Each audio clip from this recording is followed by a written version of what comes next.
Welcome to Authentic with Brazil 201. I'm your host, Brazil 201. And on today's episode, we're going to talk about the best movie of 2025, Marty Supreme. And I understand a lot of people believe One Battle Another is the best movie of the year. I do not. I believe pound for pound, Marty Supreme is the better movie. And I think as more people say it and Timmy continues his amazing for your consideration ride, people will believe this as well. Because this is a campaign. And I also can't believe I'm saying this, but my God, I think Kevin O'Leary deserves a nomination because Kevin O'Leary, while he's a fucking complete asshole and he does not deserve to win, I think he does deserve a nomination. And yes, he's basically playing like Kevin O'Leary, but I was like, I forgot it was Kevin O'Leary for a while, which really makes the whole thing even, similar to Timmy now in A Complete Unknown, this, and I assume if Dune 3 is actually coming out next year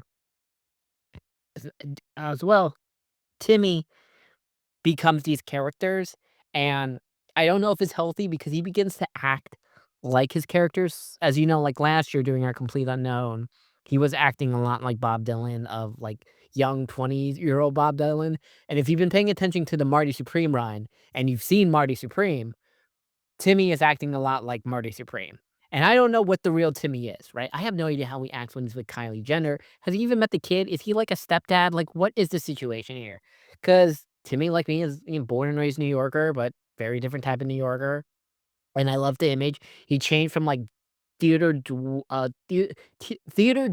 dweeb to, if it's a Timmy movie, I gotta see it, right? And next year with Dune will be the complete same situation ending the Dune trilogy. But, we're gonna I've seen the movie 3 times now, okay? I saw it, like, early November, I saw it again early December, and I saw it now with a general audience. It truly is the best movie of the year, and if you've seen Challengers, you understood the point of view shots with the tennis ball. They do this a lot with the ping pong in this movie, and he is just it is the craziest, I wanna say, 3-week journey of how we follow, well, not 3 weeks, right? Because there's an 8-month time jump in the movie. It's 1952, and we are 3 days before Timmy has to go to the UK for the British Open of table tennis. And he works at a shoe store, and he's really charming, and he's helping this old lady sew shoes, and then we see Odessa's character come in, and she's like, "Oh, this guy, he helped me with, shoes. I gotta meet him, blah, blah, blah." And he takes, what's it called? He takes Odessa to the back room, but before that, the guy who owns the shoe store tells Timmy like, "Hey, I wanna make you manager. You're very good at selling shoes. You're very charming, blah, blah, blah, blah, blah." And he's like, "No, I just need the money so I can go to win this ping pong tournament." And then his mother, Fran Drescher, calls, and he's like, "She's just a liar. She wants attention. She's not really sick. If she's sick, you go help her." And then he fucks, Odessa, Rachel, her character's name is Rachel, in the back room, and then begins the cold open montage, which is sperm entering the egg, and it's basically the most real life version of a sex education video I've ever seen because, like, I went to Catholic school and it was always like, if you have it was similar to Mean Girls. If you have sex, you will get pregnant and you will die. And this is where he gets Rachel pregnant clearly because the whole thing is like once he comes in her, the whole sperm and the egg and all of it, and we see the sperm that impregnates her, but she's married to like a white trash guy and the whole thing. And then there we go. We so then what happens is Timmy's like, fucking Marty is very funny in this entire movie, and he's like, the person who has the money that he needs so he can go to fucking the UK is gone, so he robs the store he works at to get the money, which is great, and then we get this entire sequence in, we get the first tournament, the British Open, tournament, and we see how good he truly is, and everyone loves him, they're cheering for him, and right before the finals start, he's talking to, like, some liaison about, like, "You got me staying in this shitty hotel. I'm the face of America. I deserve to be in the Ritz." And somehow he cons his way to getting the Ritz, and he sees Gwyneth Paltrow's character. He's eating dinner with his friend, who was the previous ping pong champion, and they see, like, yo, Gwyneth Paltrow, who's, like, some famous actress.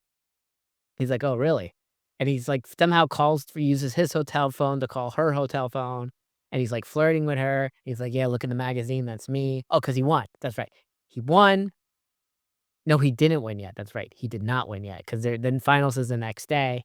And he's like, "You know what? Let me come over," and all of this. He's like, "How about you come up?"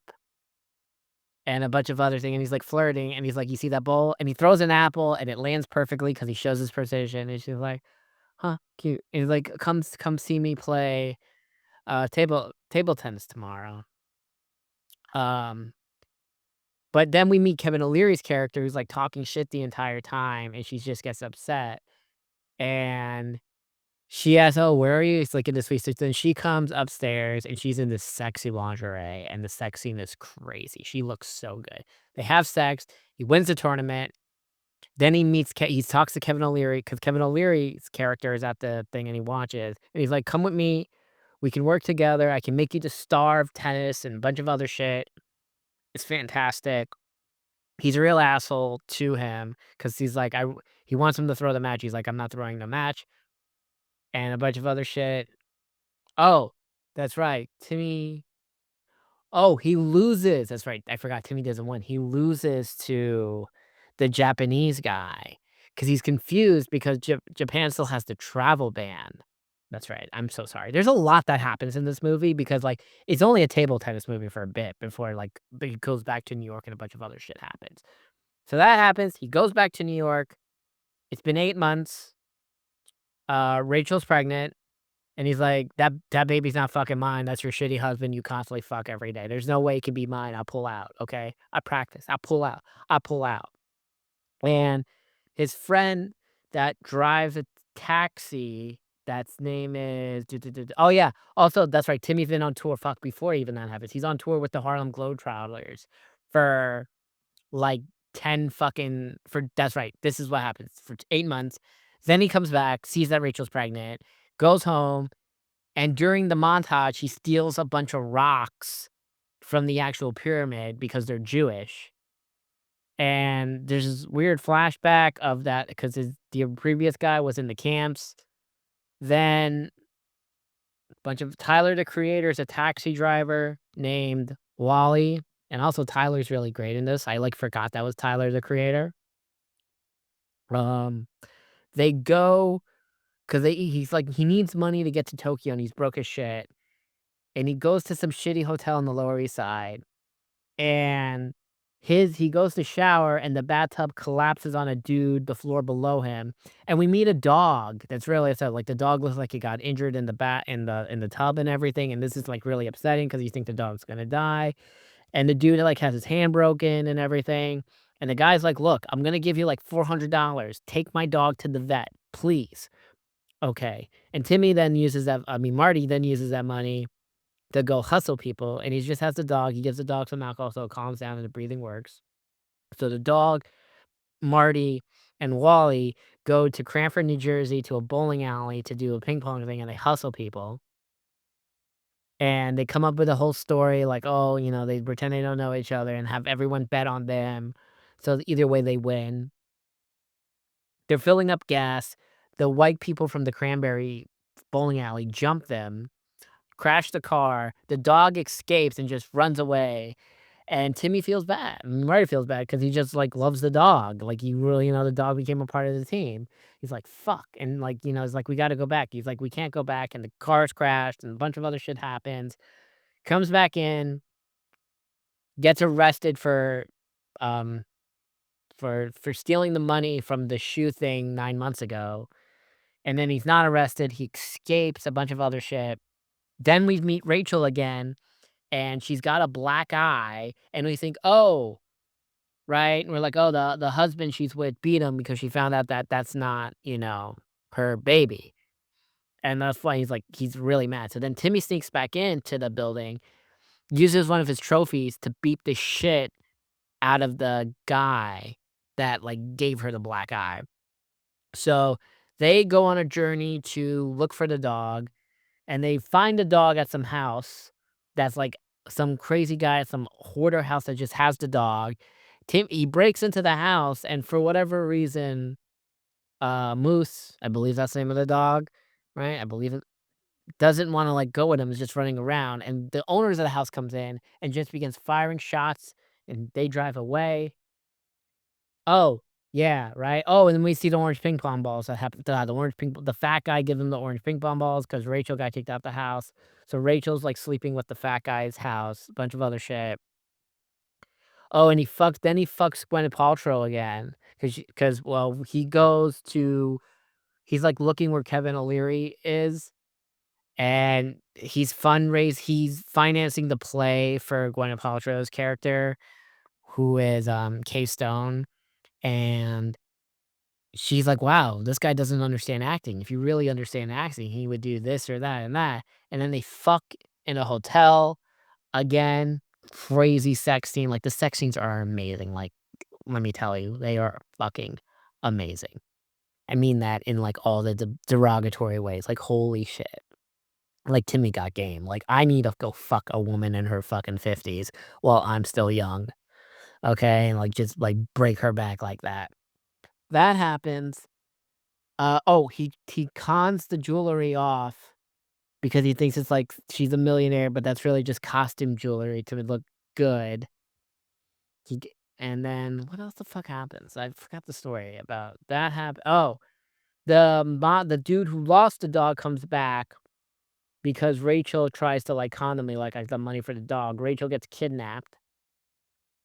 Then he goes to the play, and then Timmy gets spanked by Kevin O'Leary with a paddle 10 times to, like, put him in his place, and then Timmy fucks her again in Central Park? Yeah, except the cops catch them, take the jewelry, and then she gets the reviews for her play, and it's awful.